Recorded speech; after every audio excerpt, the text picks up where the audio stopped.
Somos parte de una red internacional en 8 idiomas con periodismo militante en 14 países y 30 ciudades. Ahora en Costa Rica, trayéndote lo que los medios tradicionales no quieren mostrar.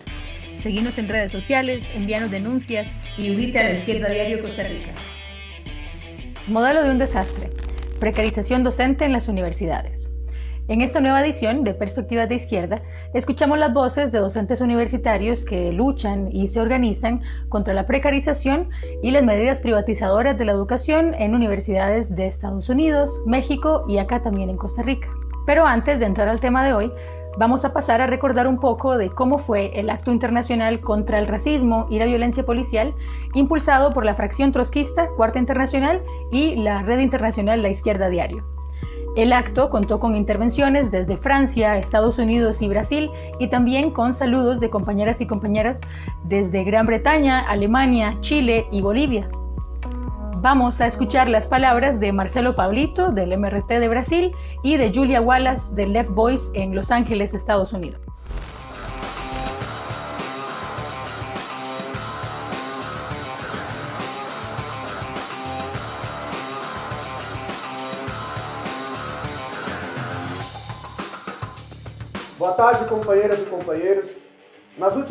Buenas tardes, compañeras y compañeros. En las últimas semanas seguí la lucha de los repartidores de apps acá en Brasil y uno de ellos preguntaba: ¿te imaginas lo que es trabajar con la comida en la espalda sin tener que comer? Esta es la llamada modernización de las relaciones de trabajo que defiende Bolsonaro y sus reformas. No, eso no es modernización, eso se llama capitalismo. La herencia esclavista acá en Brasil hizo que la aplastante mayoría de esos jóvenes sean negros y por eso en sus protestas se escucha también el grito «Las vidas negras importan».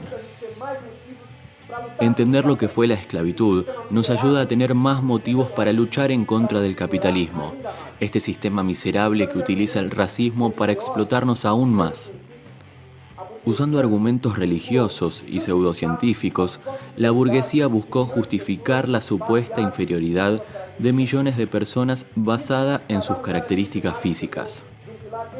Eso permitió lo que Marx llamó un pilar decisivo de la acumulación primitiva del capital y que también fue una de las mayores atrocidades de la historia de la humanidad, la esclavitud de más de 12 millones de africanos. En Brasil, el fin de la esclavitud ocurrió en 1888. Nos enseñan que eso fue obra de una princesa para esconder la historia de lucha del pueblo negro. Nuestra historia es la historia de los quilombos, de Zumbi de Palmares, de la revuelta de los malés, de la revuelta de la chivata, de los obreros que defendían la unidad de los negros y los blancos dentro de los sindicatos. Es la historia de un pueblo que grita hasta el día de hoy: nosotros haremos Palmares de nuevo. El racismo moderno se profundiza con la explotación capitalista, más aún en Brasil, que es el país más negro fuera de África, donde todos los gobiernos mantuvieron a los negros, pero también a los indígenas, a los inmigrantes y a los oriundos del nordeste del país en las peores condiciones de vida. Al igual que en Estados Unidos, en Brasil también se aprobaron algunas acciones contra la discriminación, pero eso no cambió la realidad de los 31 millones que no tienen saneamiento básico, de los 13 millones que viven en las favelas, que son en su mayoría negros. Nosotros, la clase obrera y los oprimidos, necesitamos un partido político independiente de los capitalistas e imperialistas, sin policías, patrones o supremacistas en sus filas. Debemos organizarnos políticamente en las calles y en los lugares de trabajo y construir un partido que represente nuestros intereses. Construir un partido revolucionario en la mayor potencia imperialista del mundo es un enorme desafío, pero tendría consecuencias históricas.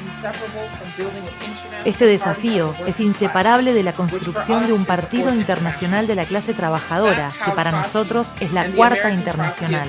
Así es como Trotsky y los trotskistas americanos del Socialist Workers' Party original entendieron su tarea a finales de los años 30. Nuestra organización, la fracción trotskista, y la red internacional La Izquierda Diario, presente en 14 países, asume este desafío internacionalista.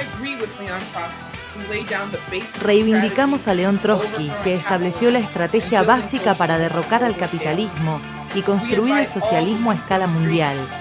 Queremos invitar a todos los jóvenes que están en las calles, a los socialistas, a los activistas negros y latinos que luchan contra la brutalidad policial, a los trabajadores que se levantan contra la opresión capitalista, a reconstruir con nosotros la Cuarta Internacional. El racismo en cualquiera de sus formas es el enemigo de la clase obrera, y los policías racistas violentos son un componente clave de la explotación capitalista.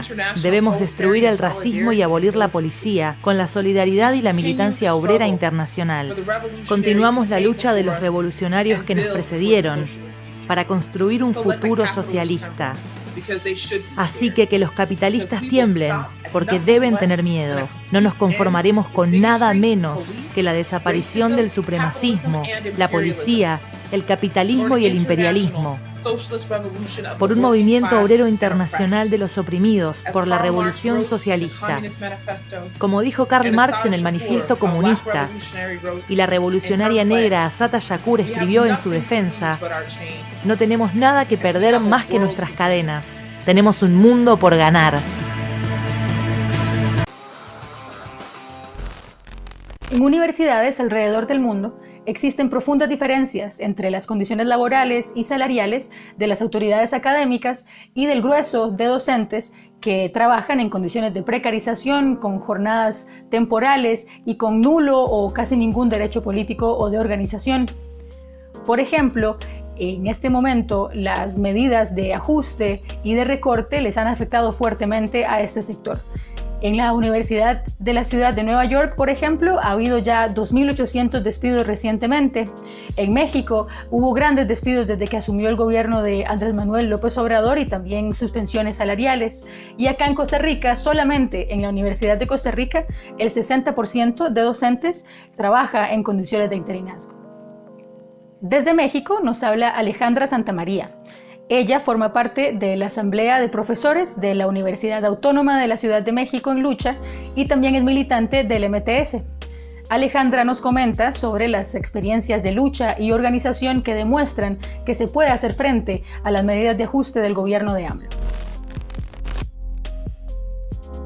Buenas tardes a toda la audiencia de La Izquierda Diario Costa Rica y les agradezco mucho la invitación a su programa.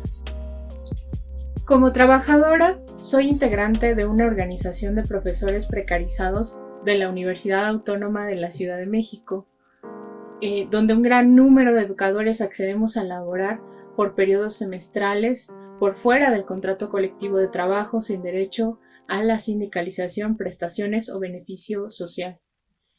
Nos pagan por hora clase bajísimos sueldos y para lograr llegar a fin de mes debemos trabajar jornadas extenuantes o conseguir otros trabajos para complementar. Opino que no solo estamos precarizados laboralmente, sino que han precarizado nuestras vidas, pues todo lo que hacemos de ellas se debe adaptar a estas condiciones de trabajo indignas. Tan solo en la UNAM, la universidad más importante del país y Latinoamérica, el 80% de la plantilla docente es precarizada. Estamos hablando de más de 40,000 profesoras y profesores y a nivel nacional se estipula que son 664,894 docentes en las 35 universidades públicas bajo este régimen, lo que no está desligado del avance de la precariedad de la vida de millones de estudiantes y los demás sectores que componen la comunidad universitaria. Ante esta situación, en los últimos años comenzamos a ver múltiples luchas por demandas similares, por despidos, por falta de personal, mayor presupuesto y mejores condiciones laborales. Son un signo común. Incluso hubo huelgas que duraron meses, pero no se llegó a unir las demandas y convertirlas en una sola lucha para lograr vencer y conquistar nuestros reclamos. Como ejemplo, nosotros nos hemos sumado a la lucha contra los despidos de trabajadoras estatales precarizadas que fueron reinstaladas como resultado de una gran lucha unitaria. Al mismo tiempo, desde la Asamblea de Profesores de la UASM utilizamos todos los canales legales, pero la autoridad no nos ha dado respuesta favorable. Por el contrario, han intentado quebrarnos mediante la no recontratación, dejándonos sin trabajo por exigir, nuestros derechos. Pero en paralelo nos hemos dado la tarea de buscar la unidad por abajo, tanto con las demás luchas como con los otros sectores, agrupaciones, sindicatos independientes. Creamos la Comisión de Mujeres y nos sumamos a decenas de organizaciones a preparar el 8 de marzo. Decidimos marchar ese día con la agrupación de mujeres Pan y Rosas México. Junto a más de 2,000 compañeras y compañeros, pudimos expresar ante cientos de miles de mujeres que debemos unirnos para luchar contra la violencia invisible de la precarización laboral, que nos mata de muchas maneras y doblemente a nosotras.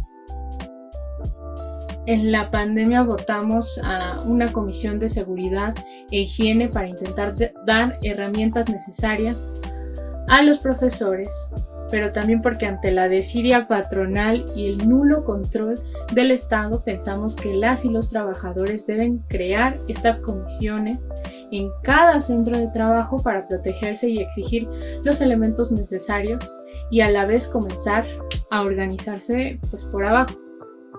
También desde allí nos solidarizamos y buscamos la unidad con el sector de la salud, que es uno de los más castigados por el COVID-19 y las condiciones de precariedad en las que se encuentra. Pero una conclusión fundamental a la que hemos llegado es que la precarización es un problema general de nuestra clase, ya que todos los puestos de trabajo tienen en mayor o menor medida niveles de precariedad al igual que sus vidas, por lo que la unidad es lo que se requiere si queremos cambiar las cosas y que cada lucha triunfe. Además, conversamos con James Hoff. Él es docente en la Universidad de la Ciudad de Nueva York y nos comenta sobre las perspectivas desde este sector en el marco de la nueva situación política abierta en ese país, con la crisis de la pandemia, las protestas, huelgas y esta situación que ha puesto en problemas al gobierno de Donald Trump, así como al establishment. James nos comenta cómo se vive esta situación desde los docentes precarizados en Nueva York. Hi, comrades. Thanks for having me, and thanks for these excellent questions. To address your first question, I think it's pretty clear that the pandemic has really highlighted what are already very stark inequalities within higher education in the United States. At the City University of New York, where I work, it's a public university, and there have already been dozens of deaths of faculty, staff, and of students since March, since the pandemic began. And thousands of students and faculty and staff have also fallen ill or been sick since March. Everyone knows somebody who has died or has been sick, whether they are friends or co-workers or family members. So the pandemic itself has taken a toll on the population of the university, definitely. But the economic fallout of the pandemic has also really hit CUNY students and faculty pretty hard. CUNY students are almost exclusively working class students. They are a majority students of color. They are, many of them are immigrants. More than half are first-time college students.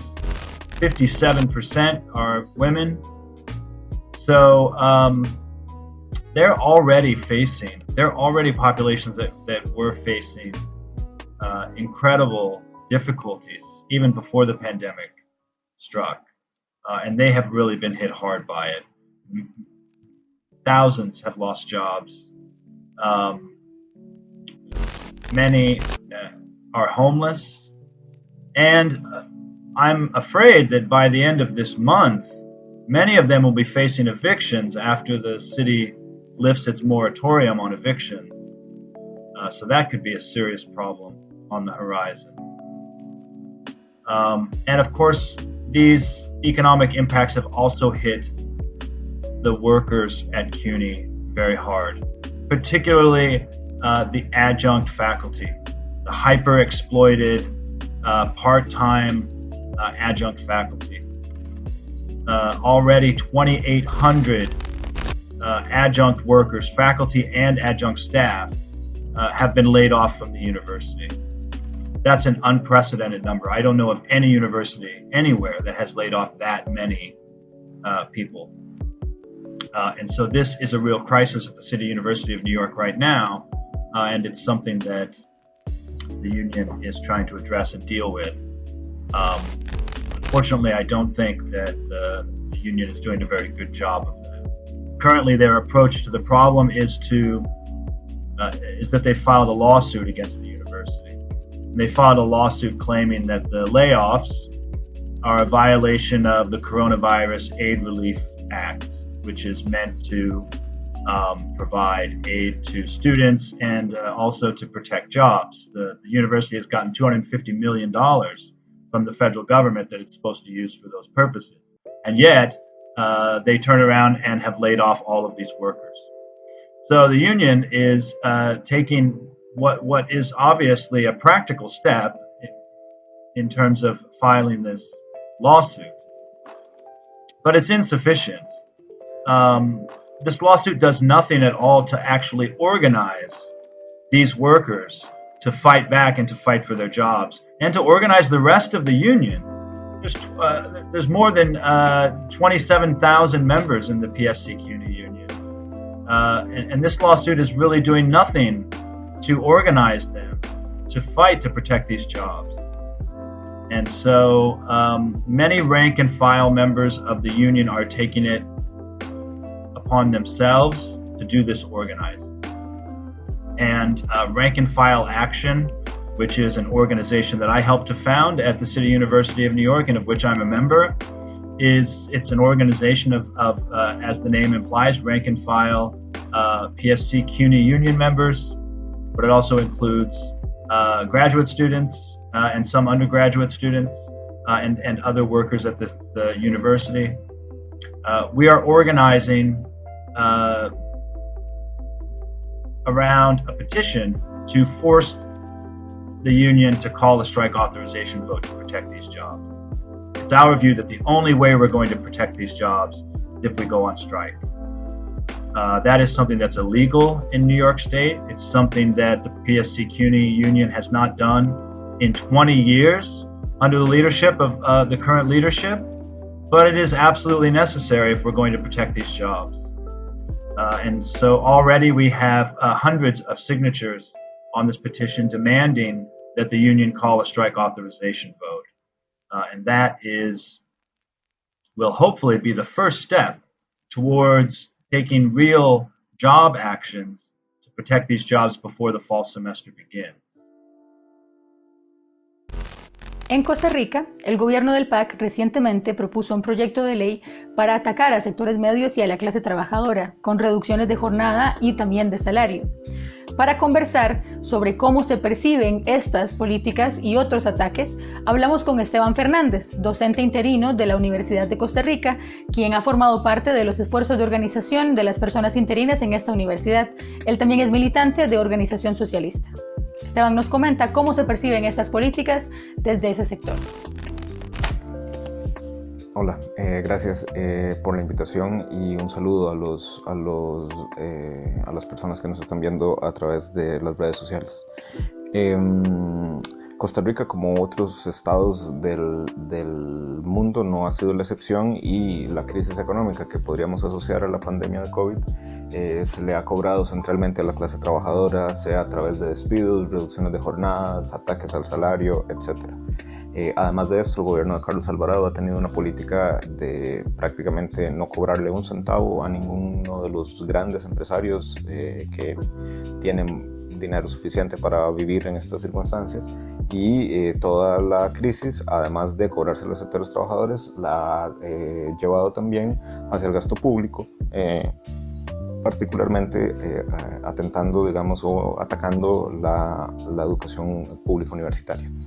Este ataque, digamos, a la universidad pública, sin embargo, no se hace sobre la base de un modelo ya de por sí sólido o estable de universidad, sino que se hace sobre el modelo de una universidad, en particular hablando de la Universidad de Costa Rica, en el cual la norma es la precarización del trabajo, la falta de democracia interna para decidir sobre los asuntos. Y bueno, esto se refleja, digamos, de muchas maneras. Por ejemplo, las 109 autoridades universitarias ganan en promedio 4.665.419 colones cada una. El salario máximo de las autoridades universitarias en mayo de este año fue de 8.249.000 y el salario mínimo de las autoridades fue de 1.534.899 colones. Estos son salarios francamente exorbitantes en algunos casos frente a los salarios de docentes interinos que muchas veces llegarán tal vez a los 200.000 colones al mes. Si vemos, digamos, un poco más detalladamente este modelo de universidad, nos damos cuenta de que la precarización a los docentes está en todos los estratos, digamos, de la institución. Por ejemplo, para mayo, docentes que trabajaran tiempo completo, que estuvieran en condición de interinazgo, hay 851. Docentes de 3/4 de tiempo en condición de interinazgo habían 164 y docentes de medio tiempo en interinazgo han habido 409 para un total durante el semestre de 1.439 docentes frente a 1.286 docentes que están en plaza. Esto según la información que la universidad ha publicado en sus redes sociales. Sin embargo, de este dato habría que dar cuenta que la universidad no publica toda aquella carga docente que es de 1/4 de tiempo o incluso menos. Si nosotros sumamos los datos que da la universidad, entonces tendríamos que pensar que hay 2.725 docentes nada más, pero esto no es cierto, puesto que la universidad es público y conocido, tiene más de entre 5.000 y 6.000 docentes todos los semestres trabajando, de tal manera que como mínimo habría que pensar que hay entre 2.275 docentes y unos 3.275 docentes, de los cuales la universidad no está dando información pública y que ganarían menos de lo que claramente de lo que las autoridades y también de los datos públicos que se han estado discutiendo en el ambiente nacional sobre los salarios de la universidad. Entonces, en ese sentido, es un modelo de completa elitización, al punto que en este momento la universidad está siendo dirigida y todos estos ataques los está administrando un rector un rector interino, precisamente, por quien básicamente nadie ha votado, porque lo eligieron el Consejo Universitario por 8 personas, y bueno, esto da cuenta, digamos, del enorme grado de falta de democracia, digamos, que reina al interno de la universidad. Desde el punto de vista del sindicato, no podríamos decir que ha sido la mejor atención que se le ha dado a los interinos. Más bien han preferido por todas las vías mantener un aparato sindical vacío donde ellos de alguna manera siguen dirigiendo y no un espacio de organización de centenas o de miles de compañeros y compañeras que nos encontramos en condición de precarización. En estas condiciones, la respuesta que se ha ido elaborando desde docentes interinos ha sido bastante positiva. Justo, digamos, en estos últimos días hemos entregado un pronunciamiento firmado por más de 500 personas en el cual pedimos una transformación sustancial del modelo universitario y aclaramos que, si bien es cierto, defendemos la universidad pública frente a los ataques que pretenden dañar su autonomía y también su financiamiento, que nos oponemos a esos ataques, pero que tampoco defendemos esta universidad así tal cual, sino que ya inmediatamente estamos postulando la necesidad de que haya una transformación sustancial del modelo universitario por un modelo más democrático, donde todo el mundo pueda tener acceso al voto y también donde nosotros eventualmente tengamos plaza. Hemos visto cómo las y los docentes en distintos países, como México, Estados Unidos y también acá en Costa Rica, enfrentan problemas similares ligados a la precarización laboral y a las políticas de ajuste que los gobiernos han implementado aprovechándose de la pandemia, sin tocar las ganancias de los capitalistas. En ese marco, nuestros invitados e invitada nos comentan cuáles son los próximos pasos a seguir en esta situación. Well, if you look at my university at least, and I'm sure this applies to universities across the country and probably across the world, it's clear that it's workers and faculty and students who are the ones who are being asked to pay for this crisis. And they're being asked to pay for this crisis oftentimes with their lives. while at the same time, billionaires and corporations like Jeff Bezos and Amazon continue to rake in record profits during this pandemic. Profits like they've never seen before. And the only way we're going to restore funding to our public universities, the only way we're going to protect these jobs, the only way we're going to protect our students, there's no shortcuts. The only way we can do that is through organizing. And unfortunately, one of the biggest obstacles for union employees, especially in the United States, but again, across the world, is the union bureaucracy. And that is definitely something that we're witnessing at CUNY. The leadership of the PSC CUNY union is an incredibly bureaucratic leadership. It's a progressive bureaucratic leadership, but it's still incredibly bureaucratic.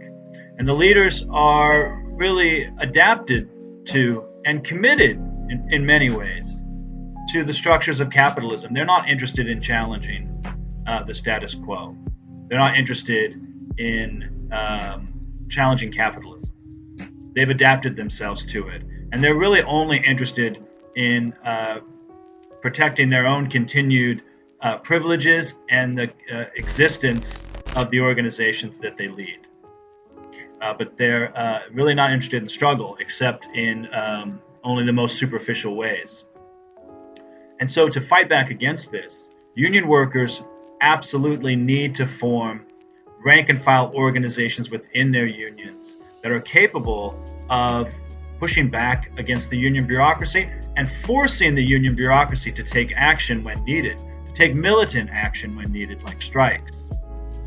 And we have to remember that no matter how much success we might have in the short term, all of the gains that we win are going to be very temporary unless we link up our struggles with other unions as well and build broad class struggles for the entire class. And that includes not only workers and students, but also, and this is important in the coming moment, I think, also the unemployed and immigrants as well. And so we should think of our struggles, our local struggles in our universities, the struggles around precariousness, the struggles around adjunctification. We should always remember that these are part of a bigger, broader class struggle that we should be focused on building if we want to maintain any kinds of gains that we win in the short term. A partir de esta experiencia, como les comentaba anteriormente, hemos llegado a la conclusión de que si bien debemos seguir con los procedimientos legales, no será por esa vía que conquistaremos nuestras demandas, sino la acompañamos con la acción política. Ello implica la unidad con los demás sectores de profesores y trabajadores universitarios, pero también con la juventud, nuestros estudiantes, que muchos ya son trabajadores precarizados y los que no lo son, lo serán en el futuro, así como con todos los demás sectores de trabajadores que sufren la precarización y los despidos. Por ello, el 1 de marzo votamos en asamblea hacer públicas estas conclusiones mediante un manifiesto dirigido a toda la clase trabajadora, llamándola a conformar un frente nacional contra la precarización laboral y los despidos. En México existían varios conflictos previos a la pandemia, como en la agencia de noticias Notimex, la Escuela de Derecho Ponciano Arriaga o en la Universidad de Chapingo.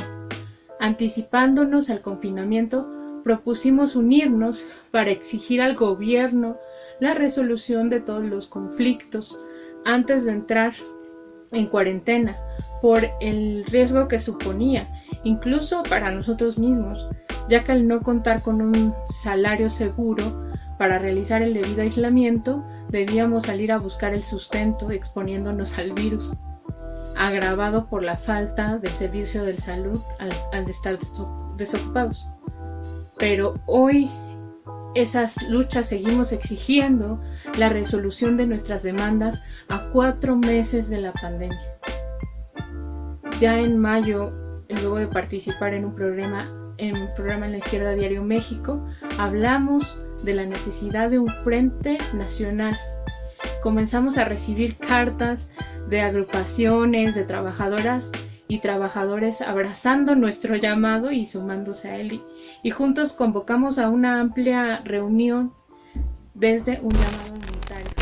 Desde entonces somos más de 40 organizaciones, activistas y trabajadores independientes y estamos lanzando el movimiento nacional contra la precarización y los despidos. Quiero destacar que en esto también participan trabajadores de otras universidades y de todos los distintos niveles educativos. Desde mi visión en México, tanto en la educación como en todos los sectores, la pandemia sacó a la luz una profunda desigualdad social basada en una durísima precariedad en la vida de millones, y eso ha comenzado a generar malestar en la clase trabajadora. Pero nuestra situación tenderá a agravarse debido a la crisis económica que avanza, con un gobierno que ha demostrado no estar dispuesto a tocar los intereses de los empresarios, y tanto la apertura económica en el peor momento de la pandemia como el trabajo que acaba de lanzarse junto a Estados Unidos y Canadá lo confirman, sumado a que las direcciones tradicionales de los sindicatos vienen actuando como aliadas de los gobiernos y patrones. En nuestro sector hemos sufrido duros recortes a los presupuestos universitarios, lo que se agravó con la pandemia, y se están tomando millones de los ya magros presupuestos de 2020, a la vez que contamos con 12 universidades en quiebra, por lo que es fundamental la unidad para seguir el presupuesto necesario para acabar con la precarización y brindar educación que esté verdaderamente al servicio de los hijos e hijas del pueblo trabajador. Sabemos que los trabajadores son intimados con hostigamientos y despidos por los patrones para que esta crisis sin precedentes la paguemos nosotros y no ellos que la ocasionaron. Para nosotros, la perspectiva es desarrollar este movimiento y a la par dirigirnos a los millones de trabajadores que están organizados en los sindicatos en México, ya que es fundamental preparar una respuesta de conjunto para la clase trabajadora, porque en México, como en Costa Rica y en Estados Unidos, es fundamental que respondamos los trabajadores junto al resto de los explotados y oprimidos. Bueno, los pasos a dar, los próximos pasos pasan en primera instancia por la necesidad de un fortalecimiento de la organización de las y los docentes interinos y porque más personas asumamos, digamos, estas tareas de organización tan apasionantes, tan llamativas, y que haya un fortalecimiento de todo el organismo, de toda la organización de los docentes y las docentes interinas de la universidad. Eso asociado a tener unas políticas muy claras. En primera instancia es necesario oponernos a cualquier ajuste, a cualquier política de ajuste o a cualquier ataque democrático contra la universidad, contra su autonomía y contra su presupuesto. Entendemos que tenemos que defender a la universidad porque de otra manera lo que sucedería es una universidad cada vez más elitista donde contradictoriamente tampoco se produciría necesariamente mayor conocimiento, sino más bien una universidad cada vez más controlada por el Banco Mundial, etcétera, etcétera, donde las posibilidades de desarrollar conocimiento de manera propia serían cada vez más difíciles. Entonces nos oponemos, digamos, tajantemente a toda la política de ataque y de ajuste contra las universidades públicas. En segundo lugar, es necesario plantear desde ya, como lo decía el pronunciamiento que entregamos a la Rectoría, necesitamos desde ya que se empiece la transformación sustancial del modelo universitario, dando pasos claros y definidos para entregarle el voto a todas y todos los docentes en condición de interinazgo que hayan trabajado en la universidad, por lo menos por los últimos tiempos. todas esas personas deben tener derecho al voto en las elecciones de la rectoría, porque de otra manera no hay forma de que se democratice al interno este organismo. Es necesario esa medida que también cubra a los estudiantes para que de verdad la comunidad universitaria, la que vive y respira la universidad cotidianamente, para que esa comunidad universitaria sea la que tome el destino de para dónde, digamos, es que tiene que ir la universidad. Desde ese punto de vista es necesario oponerse, por ejemplo, a la política de haber hecho un préstamo con el Banco Mundial para el financiamiento de la educación, porque eso cercena totalmente nuestras posibilidades de autodeterminación, y necesitamos desde ese punto de vista redirigir esos recursos para que cubran no solamente las necesidades materiales inmediatas de los docentes interinos y también de los estudiantes a través de becas, sino también para dar un giro profundo a el desarrollo que está teniendo este país, y desde la universidad estamos en un lugar absolutamente privilegiado para lograr hacer eso. Entonces necesitamos esta transformación sustancial dentro de la universidad, porque eso va a permitir posteriormente una transformación sustancial del país. Para finalizar, en ese plano es necesaria también postular la unidad de las y los docentes junto con el movimiento estudiantil para ir hacia un nuevo modelo de universidad en donde se refunde la universidad sobre nuevas bases democráticas, bases en las cuales no haya élites burocráticas que administran la universidad, sino que sea el cuerpo vivo de intelectuales, de hombres y mujeres intelectuales del país, quienes den un paso adelante y pasen a autoadministrar esta instancia que es tan importante para el país y para la clase trabajadora. Esto fue Modelo de un desastre, precarización docente en las universidades, una nueva edición del programa Perspectivas de Izquierda que realizamos todos los sábados en La Izquierda Diario Costa Rica. Somos un medio para difundir las peleas de la clase trabajadora, las mujeres y la juventud. Como vimos el día de hoy con Alejandra, con James y con Esteban, las luchas de las y los docentes en el mundo tienen muchísimos puntos en común. Desde La Izquierda Diario nos ponemos en función de seguir impulsando y desarrollando este tipo de reclamos, así como los del conjunto de la clase trabajadora. Les invitamos a que nos dejen sus comentarios, a que nos sigan en redes sociales, también en nuestro canal de YouTube, y muchas gracias por acompañarnos en esta nueva edición de Perspectivas de Izquierda.